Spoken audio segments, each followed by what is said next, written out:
does suck. What time is it at? I might be able to make it, but I don't. Oh no, I get off early. I get off at 4 on Fridays, between 4 and 4:30. I could probably make it. Yeah, I can make it. I can totally make it.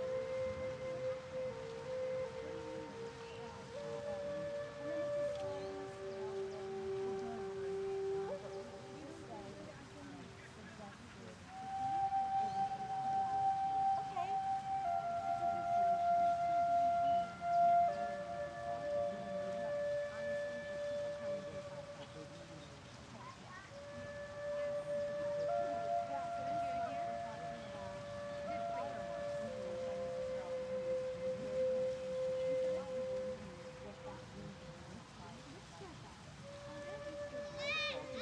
Is it like a series? You kind of do like a series?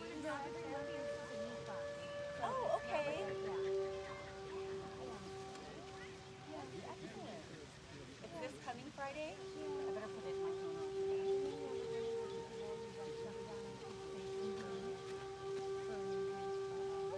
Yes.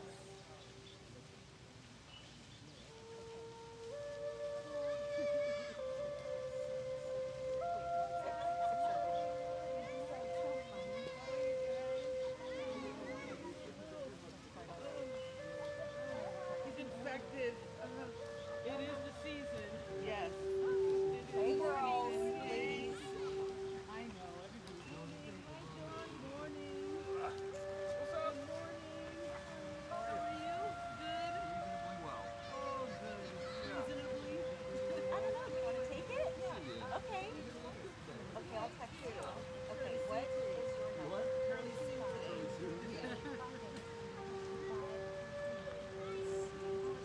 It's warm today. Bonjour. How are you?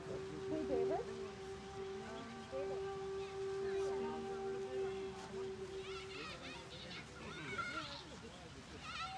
It's just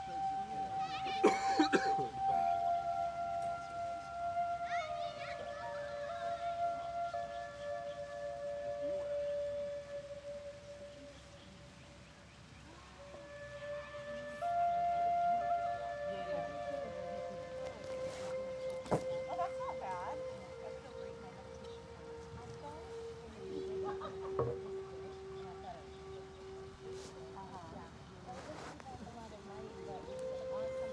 Yes. That's beautiful. Welcome back. Oh, you came last week. Sorry. You were there last week as well. Oh, you weren't. You just got back. Hi, I'm kidding. It's okay. No, no. I'm just trying to stay. Oh, okay. Healthy, yeah. Yeah, so how are you doing? Okay. Good. I got stuck in North Carolina for a bit. What's that? I got stuck in North Carolina for a bit. Oh, yes. Yeah. What happened? I was supposed to. Why did you hire a plumber instead of going ahead? I need a job. I don't need one, but I want to hire someone. So it's okay. Oh, okay. I could totally make that. Yeah, just grab the license for you. Okay. Like I'm there at 5 o'clock. So Oh, it's a full time. Where is it?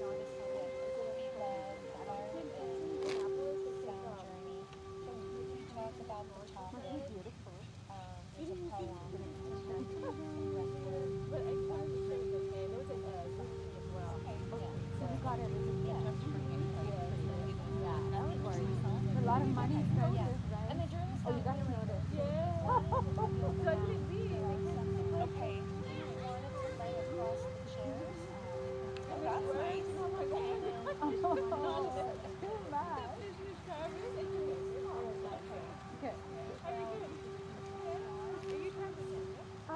No, I might travel for a retreat in February, but I haven't decided. Come, have a seat. That's better. Here you She's go. got kids this weekend. Okay. Yeah. Well, look, I'll show you how to. I'll show you how to use it. I ripped one of the. It's your pipe. Yeah, her mom's gonna watch the kids later, Oh my and then gosh. she's gonna I pick like me up. aged We're the gonna go whole. to that full moon gathering. Oh, with you learn more than I do. That's for sure. That's tonight. So, okay, you can cut it, Yeah, right? so we'll be out there So you tonight. can and- cut it and then you Yeah. stick it on Yeah. and then you stick it How in you your been? plant, and then Yeah. so because Yeah. Where you sitting? Right here. Okay. okay. Good. Well, what's been going on? What's keeping you busy? The job I don't want to have. It's the best You can job put I've it like ever had, but I don't want put it to like by the like watering tray, What do you do? and then you can I work you for can like Sutter stick it, Health. cut I'm it a however regional shape you property want, and then manager. stick it in your Okay. plant. Okay. Is this similar to what Olivia does? She does property management or? You was good because I didn't want the bugs to spread. They were like really hard to get rid of. But Where she works, so I got two. Yeah. and the senior citizens own their Hi. I'm good. How are you? Okay. so it's land rental. I see. Yeah. So it's similar property management. Yeah. Okay. I do. Still. I have like 50 medical buildings in my portfolio, so I'm out and about. Okay, guys, we're starting. Yeah. She described Starting her in 2 job minutes. also as soul sucking. There is a chair here. There's a chair here. That chair is Hey, not how you here. doing? Hey, good. I'm Rob. Maggie, good to meet you. Yeah. No, we don't. Melissa, you have a chair there. What's up, stranger? Oh, hey. Squat, get up here. Yeah. Don't fall back there. Huh? Oh yeah, be careful. And if this, you're right in front of the speaker, you're okay with it? See how it goes. Make sure it doesn't turn into a recliner. See, you didn't need a chair.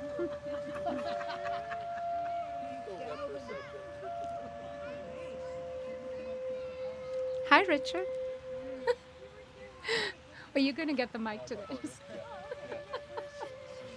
kids, so she got a kid. Thanks.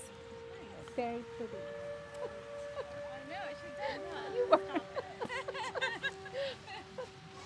So we still got a couple minutes, but I mean, if Yeah, you want to start early, I can start. Yeah. Hey, brother, how you doing? Oh, really?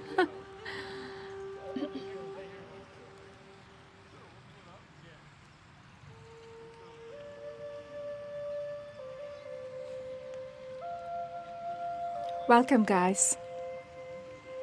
Thank you for coming. I am so humbled, so delighted, and so honored by your presence and the fact that you would give me permission to guide you into a meditation. That's a big deal for me, and I don't take it lightly. So, how's everybody doing? Great. Good. So, last week we were discussing a very powerful subject. And the subject was facing all of ourselves, not just our beauty and light, our sunshine, but also our darkness and our shadows. Everything about us. Do you recall that conversation? I know there was a lot of mic disturbance. But also I feel like that subject is usually glossed over. There's a lot of bypassing about that subject. People don't like to discuss it because it makes us uncomfortable. But if you really are that spiritual warrior that you are, if you really want to get into the self-discovery path, then you do not want to avoid things that make you uncomfortable. Because the warrior is exactly that. You face everything about yourself. Your beauty and your shadows. All of it. So what usually ends up happening is when you encounter dark and terrifying thoughts like anger or, well, I'll leave anger aside. Well, if you encounter fear or anxiety or insecurity, what do you usually do? Mostly people take a U-turn. They shut down. They don't want to face those dark, scary thoughts. So pour a glass of wine, turn on Netflix, smooth it over, distract yourself, explain it in whatever which way, and just avoid it. So that's one. That is how we mostly try to face our inner demons, by not facing them at all. Or when we see certain tendencies in us rise, for example, feeling anger at the slightest provocation. Is that how you pronounce it? Provocation. My English is a little the pronunciation, but oh well.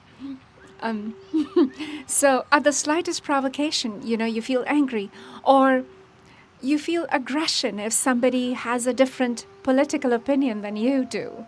You feel unsettled about it, or, pettiness, anger, aggression, all of these tendencies that arise in you from time to time. What do? Mostly all of us, we try to rationalize them. We try to explain them. So for example, if I feel road rage every time a car cuts me off and I explain it, well, it's the driver's fault. And, and I'm explaining my anger, right? I'm rationalizing it. Or if a friend gives me some good news that she got promoted, instead of feeling happy for my friend, I feel a sense of something off, and I explain it by saying, well, she didn't really deserve it. So that's why I was feeling off. You see, so we see all of these tendencies in us. And most times we explain it, we rationalize it, we blame it on the situation or the person. Right? Am I right? Isn't that what we do? All of us are guilty of that. We explain the rising tendencies which are kind of a work in progress about us. We explain them away. We rationalize them. Or if they are our dark, insecure thoughts, we shut them down. Either way, we don't face them. Okay, that's what I'm getting at. Either way, we don't face them. But I want to be very clear today, if I've not been clear before, that is not our practice. That is never the teaching. The teaching is never to dissociate yourself from anything that makes you uncomfortable. That is never the teaching. That is not the path of spiritual warrior. That is called spiritual bypassing. That is called avoidance. That is not where you are, my friend. You've gone a long way here. You come here on your busy Saturdays. You're working on yourself. And these are your markers for your growth. Your shadows are for your growth. They are planted here for a reason. So don't avoid them, because they're there for you to grow from. So how do you do this, right? It's difficult. First of all, learn to start tracking yourself. I think one of the things that a meditator really learns very quickly is to become self-aware. I know you are more self-aware of yourself than you were even 6 months back. You certainly are. I'm positive about it. If you're not, let me tell you, you are, and you should be proud of yourself. So self-awareness is your best tool, because you learn to track yourself. Every time you dip into this kind of a tendency, you're aware, even if you don't do anything about it, even if you're still in denial, even if you shut yourself down, even if you explain yourself, rationalize that tendency that just rose, at least you're aware something happened. Mostly people are oblivious. They just sail through life blaming everybody or shutting themselves down when things get scary for them. But at least now, you're still not doing much about it, but at least you're aware something is off that needs a little bit of work. So self-awareness is powerful. The second thing is meditation is going to be your training ground for this. You see, what happens in meditation does not just stay in meditation. It really spills out in your real life. You you don't really know it very dramatically because it's so subtle, it's so nuanced, but it really happens. Your meditation, your work in meditation will always spill into your real life. So let me give you an example how this works, because I'm all about practical application. I don't want to just theorize, and if I do, stop me, question me, and I'll answer if I know. Otherwise, I'll ask, everybody else also can answer, basically. So what happens is in meditation, now there are different flavors of meditation. There are some meditations where there is guidance, where the guide wants you to go on a certain path, wants you to channel a certain way. And there are certain meditations which are silent, where you are with your thoughts, with all of who you are, your light, your beauty, your exquisiteness, and also your shadows. You sit with all of you. And what happens? You focus on your breath. And in 2 seconds, literally 2 seconds, poof, you're gone. You're gone into some thought which is fearful, for example, which is insecure. And then you're gone in it. And as soon as you remember, that's the deal, guys. You don't just go into your wishful land, The meditation, it's very clear. How do you meditate? You come back to your breath. Every time you're kidnapped by a thought or two, you still come back. It doesn't matter when you realize it, but you come back. That is the training. That is the practice. So you have this fearful thought, you recognize you're spiraling in that thought, and you come back to your breath. And then you have another thought. Maybe it's a pleasant thought. You are there, you realize it's pleasant, you want to stay there, but no, you don't. You come back. Unpleasant thought, you still come back. Very fearful thought, you still come back. So what is happening here? What is happening is something really profound. You're teaching your inner psyche a certain sense of discipline. You're building a spiritual muscle, even a mental muscle. You're teaching your psyche something very powerful, which is whatever is happening, good, bad, or ugly, I'm not going to dwell on it. I'm not going to get consumed by it. Especially I'm talking about the negative, so-called negative. I'm not going to judge myself because of it. I'm not going to keep thinking about it. Oh, she said that, and I'm going to say this. And then she'll say this, and then I'm going to say this and this and this. And then she'll say this, and then I'll say, no, this and this and this. So you break that loop of, defending yourself. Because you came back to your breath. So you interrupted that loop. Same way, when it was something pleasant, maybe planning a vacation or the fun you had last week or last night, the party or whatever, that great time you had. Wonderful, beautiful, acknowledge it, but come back to your center, to your breath. So you're teaching your psyche not to be consumed or run away with anything. Maybe it is your light or maybe it is your shadow. All of it gets equal importance in your life. And that is called equanimity. It is a powerful Buddhist principle, equanimity, which is giving equal importance to everything in your life. Not be attached to a lot of pleasure, but try to avoid the pain. Because that is a cycle which leads to suffering.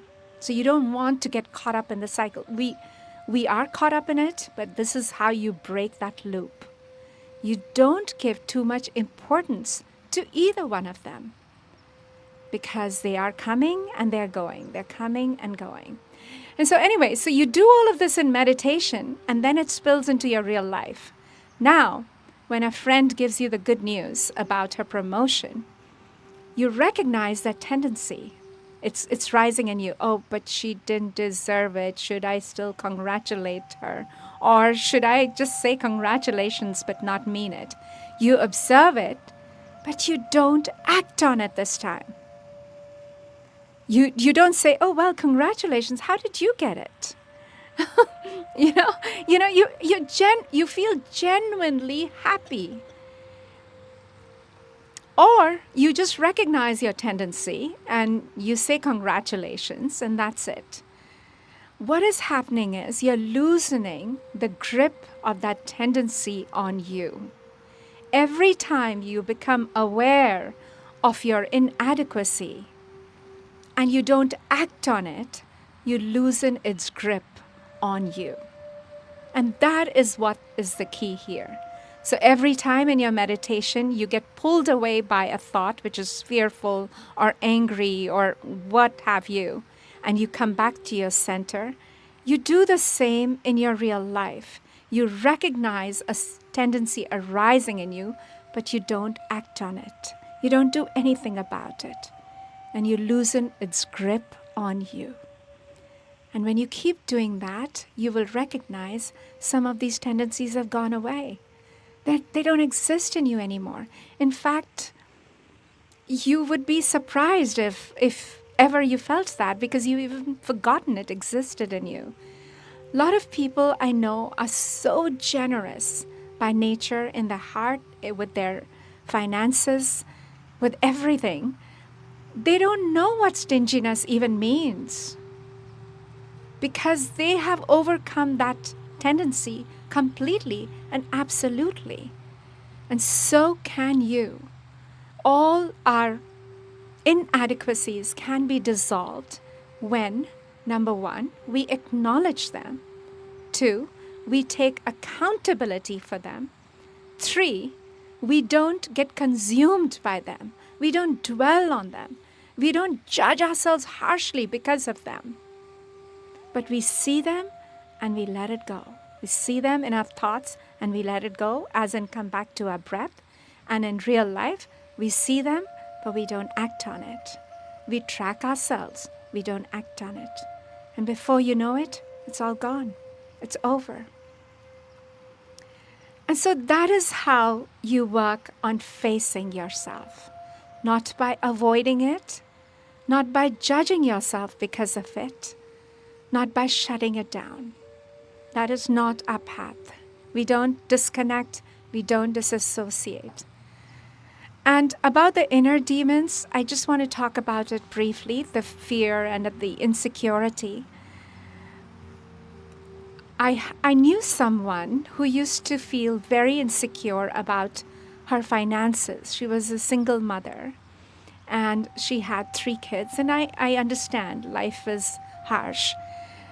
But she always managed very well. She had a roof over her children's head and, she did reasonably well. She provided for them. She worked hard. But yet she had this nagging worry. In fact, she used to say, every time I cross this bridge, I think, where will I stay if I don't have a home? I will live under this bridge and I could manage with my kids for some time before they're taken away. And, she would plan out all the details about what if she didn't have a place to stay. And then she would get so afraid of what she was thinking that she would shut herself away from it. She would completely try to avoid that topic. And that fear inside her just grew and grew until it became a crazy monster. She was always afraid about her finances, and yet she continued to do reasonably well. But that fear and that anxiety, really tripped her. Anyways, so one day, I was talking to her and I told her, why don't we just go there? Let's go there for a minute. Why don't you face it? Okay, you lose your job, you lose your house, and then what? Okay, then, I'm going to rely on some friends. I have some family. I said, okay, well, good. And then what? And then so we went down that rabbit hole. And she suddenly knew what she would do if a situation came that she didn't have a place to stay. And then suddenly that scary monster was not so scary anymore. What I'm trying to say is, don't be afraid to face your fear, because when you face it, you will see you have a lot of courage. You will find a lot of clarity in how to manage that situation better. But if you don't face it, if you shut yourself out, it will just become scarier and more terrifying. I don't know if this makes sense, but it does to me. Right? So, facing all of ourselves, that is the key, guys.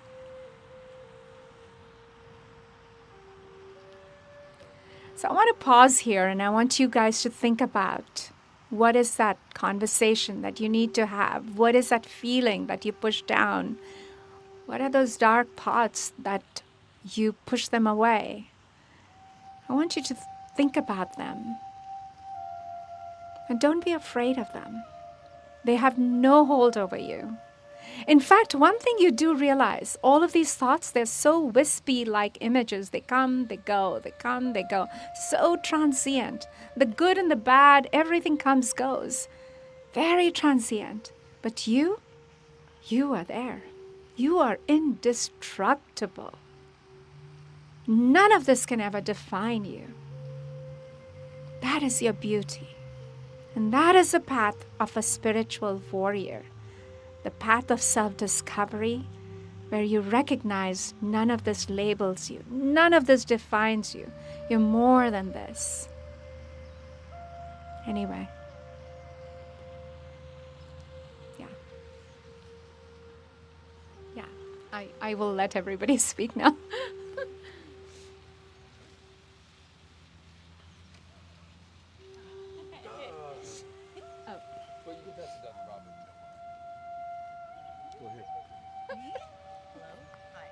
Oh, this is not on, David. Can you turn it on? No, we want the online folks to listen. Okay, try it again. Hello. Well, you're speaking to my soul today with all the things I've been worrying about lately. I was telling Cindy that, and I think I've told you, like with the Devi Kriya, it's not a subtle opening for me. It's very apparent. And it just creates this awareness that has been challenging for me to navigate, especially when it comes to all the things I procrastinate about. And I am on my own, so I just sweep it under the rug, because I don't have like a partner to like share these things with, and I have really been procrastinating about a lot for a long time. But in the way of the awareness that comes up for me, it's creating this awareness of how out of alignment I am in my life with my job that I came back to after I left, and then I moved to Oregon, and then I came back and I was like, oh, this is why I left. And so it's hard because they pay me really well, and money isn't everything, but it sort of is right now. And so it's like learning how to navigate that and seeing what's like going on behind the scenes, and really recognizing how it doesn't fall in alignment with my values. And that is really hard for me. And so I've backed away from the Kriya particularly, but I'm still meditating. So I don't know, that's just my story. I'm having a hard time like navigating the challenges, like the emotional and mental challenges that are coming up with doing the Kriya, which is actually such a gift and really, really amazing. So yes, that's where I'm at, but I still love it and I appreciate you. Thank you.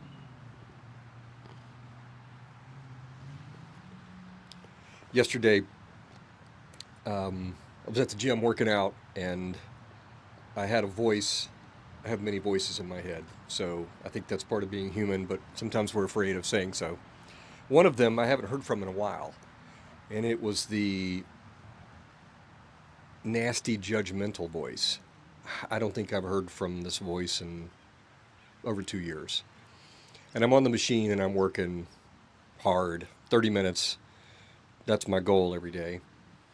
And it starts up within 2 minutes. You're not going to finish. You're not going to finish. You know you're not going to finish. I don't even know why you got on this machine. What are you doing? And I was so surprised because I haven't heard from the voice in so long. And so I began interacting with it. Like, well, I'm going to try to finish. Yeah, you're not even going to make it 10 minutes. I'm like, okay, watch this. And so I got to minute 8, like, see, yeah, but you're still not going to finish past 10 minutes. Well, sure enough, at 10 minutes, I just stopped. I got off, I sat down, and I felt so overwhelmed by this voice that hasn't been there for so long. And I did that. I what you said, I tried to suppress it. I tried to push it away. I tried to negotiate with it and rationalize with it. And, well, it's because of this and it's because of that.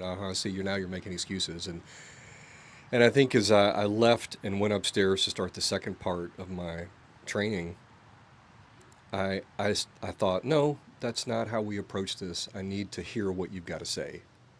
Why are you here? Why did you come back? Why are you bothering me? What is it what am I supposed to get from this? What am I supposed to learn from this? Is there something that you want to teach me? Is there something I need to see? And allowing that equanimity, as you said, to come in. And when I gave it space to talk, it was almost like, oh, I don't want to be here anymore. And it just evaporated. And it didn't come back. It hasn't been back yet. I don't know. I'll see when I go back to the gym today if it's still there. It's probably lingering right by that machine there. I might need to try another machine, maybe. Yeah. But to your point, when those things come, they can be very psychologically disrupting. And even despite, meditation practice with any kind of regularity, it's still going to be a challenge. And sometimes those energies, those voices, depending on what flavor of spirituality you have, those beings or entities or whatever, they're going to put some massive pressure. And the best way to respond, obviously, is to not feel overwhelmed by it, for me, or chase it, or feel like I have to give in, but just to sit and listen. And again, like last week, we said the same energy that brought it has the same energy to just wisp it away for me. So, yeah, thank you. Spot on this morning.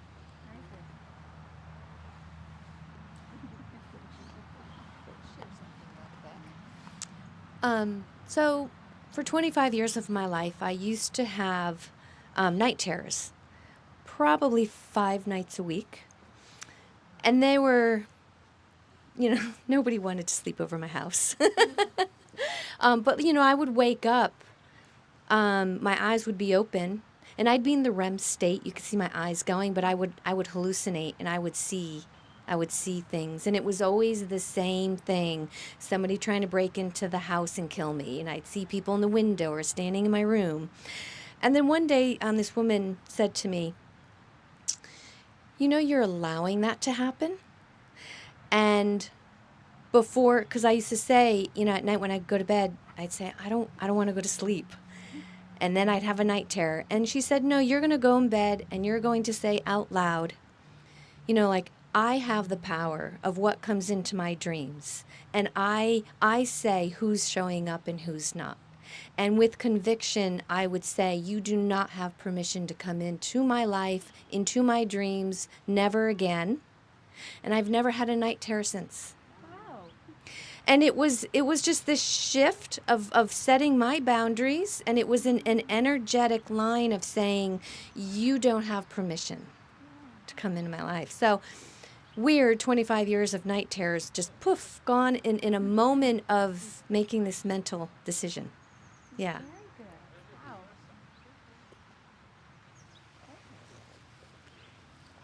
There's a lot to say when you vocally express to yourself these terrors and then how it changes. So for me, I hope that I am hopefully I'm self-realized, because I really notice shifts in me. And I noticed something last Thursday, and I realized it right away. And and I didn't let it. I said, no, I'm going to face it. So I faced it. I did what I normally do, and it went away. And you're right. It's all about knowing self-realization, knowing when it happens, and then I nip it in the bud. Like I'll just sit in my car and just meditate or just breathe and become centered, because I know when I'm not centered and things are not, but yeah, so I'm really grateful to be able to do that. Thank you. Anyone else? There, you guys.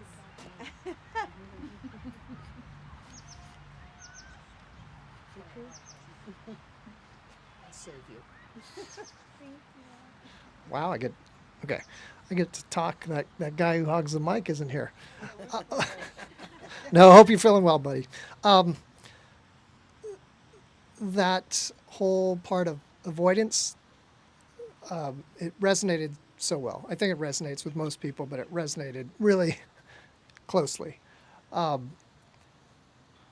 I appreciated how you tie that into daily life, and the meditation tying into daily life. So when you meditate and the mind wanders, like you said, in 2 seconds, I'm like, yeah, in 2 seconds it wanders. But you go back to the breath. And something in meditation, I guess, philosophies, everything is impermanent, right? So when you go back to the breath, it kind of breaks that. But also, even if you just sit with that thought, it will go away too. So even if you don't consciously hard go back to that breath, I've noticed, the thought just drifts away anyway. So that part of impermanence is like, okay, that's there. But then when you bring it into real life, that's helpful too, because that anger or the judgment or whatever that is, the shadows, they'll go away too, for the most part. So it's good practice to kind of see things come and go, because then it kind of gives you that strength, I guess, to know that in real life, these thoughts, no matter how intense they might be, for the most part, they will come and go as well. So I liked how you tied it all in today, so appreciate that. Thank you.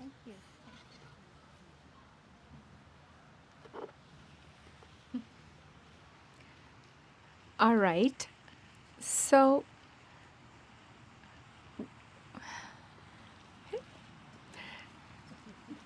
we all understand meditation is not getting rid of your thoughts, right? We all are clear about it, right? Meditation is being an observer. So you witness your thoughts, but you don't get carried away in them. You don't let them to spiral you into somewhere where they want to go. So today we're going to do the same meditation. We're going to sit with our thoughts and sit with our breath. That's it. Because we are learning something very vital. We're training our spiritual muscle. We're training ourselves how to handle in real world. So when something like this, when a tendency arises, when a thought comes, doesn't matter if it's pleasant or an unpleasant tendency, what do? You don't act on it. You nip it in the bud. By not acting on it, you loosen its grip. And so that's the meditation we can practice today. I just want to say something I'm forgetting, but oh well. So everybody ready for it? So you can focus on the space between your breath. You can just focus on your out breath. You can also do a body scan today.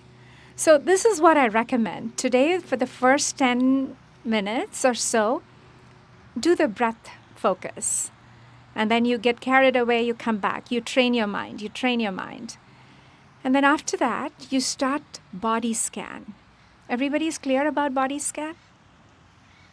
And you start from the crown of your head, and then you notice every part of you. And then suddenly you will be gone.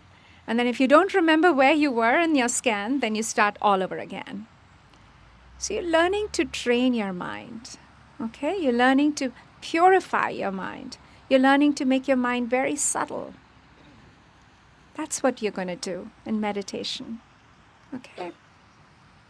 All right.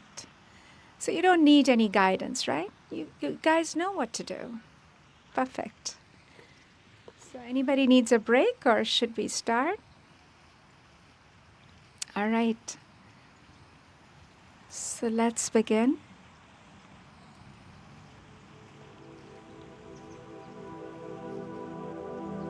Let's begin by closing our eyes.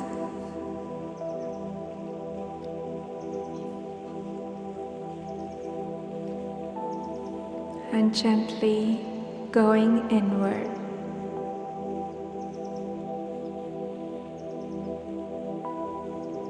Into a journey of self.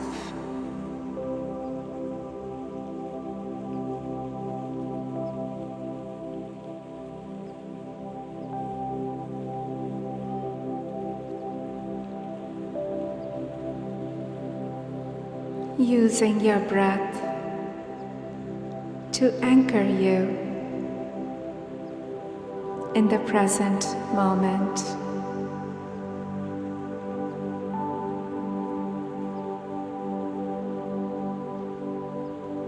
Using your breath to train your mind to stillness.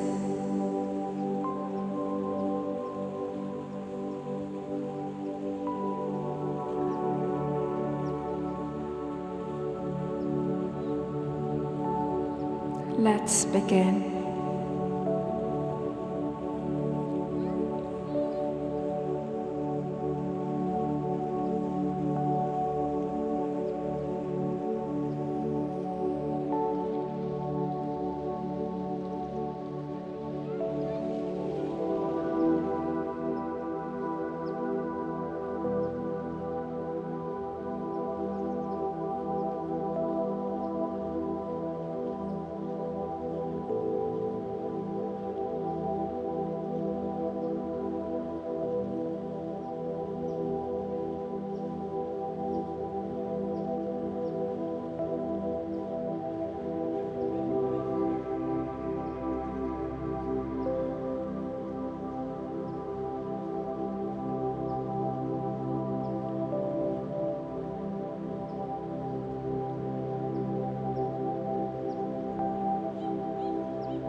Staying with your breath.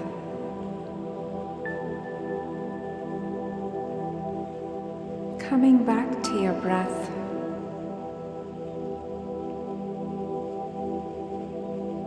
Your breath.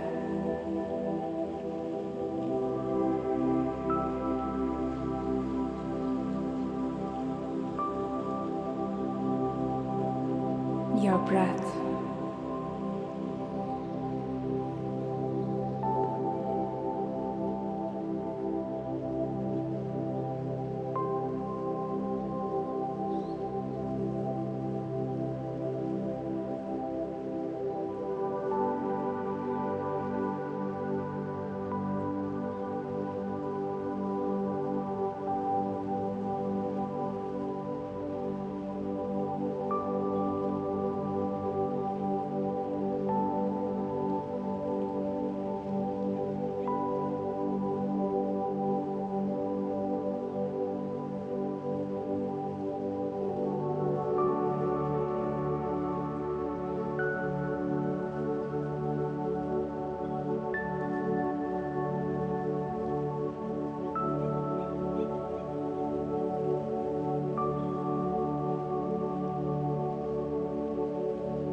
staying with your breath.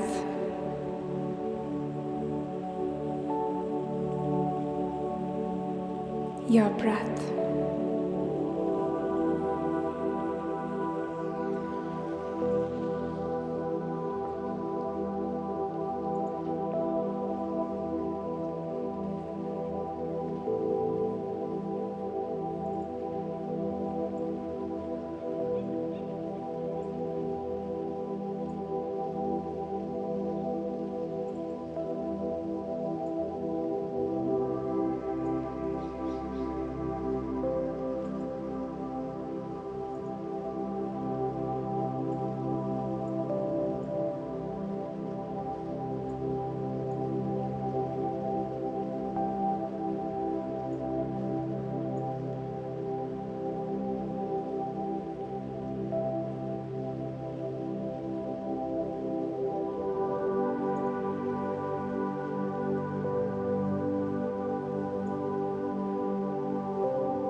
And coming back from this inner voyage,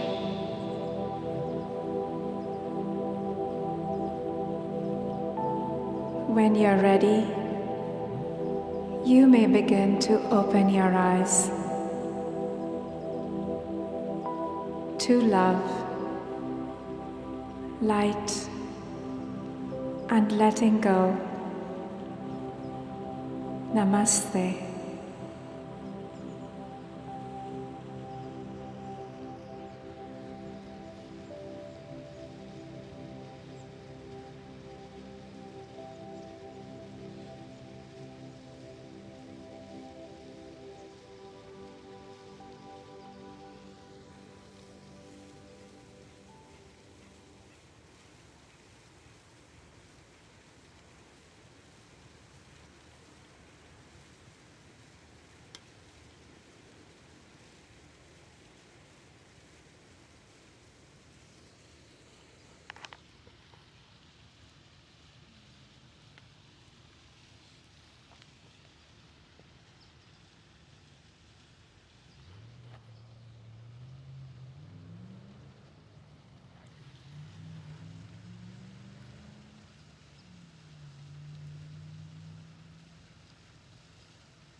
Anyway, guys, consistency in your meditation practice is the key. We practice every day not to become the best meditator, really, which you do, but also to keep working on yourself. It's like going to the gym. You go once a month or once a week or every day. Your fitness levels are going to be different. Same way, if you practice your meditation every day, you're going to build this powerful muscle, this self-awareness muscle, to recognize your triggers. Because we all have our triggers and we see it all the time, but we just push them away. Like I said, we rationalize it. But every rub, every trigger is really your teacher. So you can push it away. You can blame it on the other person. I can blame my anger on the car in front of me that's slowing me down. Or I can just say, okay, anger is one of my issues here. You see? So that's it. And I think Rumi says it, and I'm totally not doing it right, but if every rub irritates you, when will you be polished? Something like that. It's so beautiful. So every the rub in our life, the triggers in our life, they are our teachers. Okay? But you don't judge yourself for them. Otherwise, this whole point, we're missing the point. Because when we judge ourselves, we judge the other as well. And that's not promoting peace. That's not promoting compassion. That's not promoting love. And a spiritual warrior is all about promoting these powerful, heart-centered emotions always, in their life, in themselves, and in others. So if you judge somebody else, then you're promoting aggression. You're not promoting peace. And so when we don't judge ourselves, we give space for others as well. We give space for forgiveness to others as well. That's the whole point. Okay, guys, that's it. Thank you. Thank you for coming.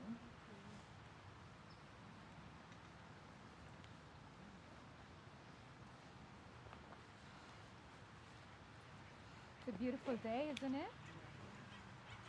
Have you guys been watching the monks that have been walking? Yeah. You don't know about that, Barkha? I'm surprised. Today? For peace? No, they've been walking for 96